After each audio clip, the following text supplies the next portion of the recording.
Конкретно я обвиняю господина Читонова и господина Текибаева в получении $1 миллиона.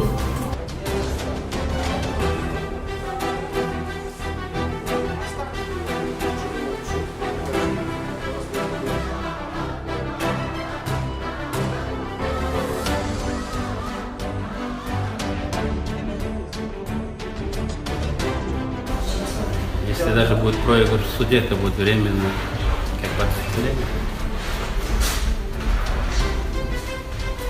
Ну, исторический спор Атамбаев проиграл. И это точно.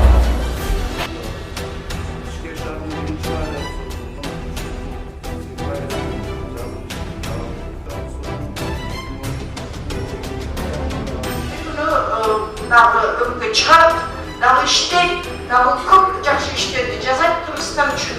Бирок сөзсүз Текебаевди бизде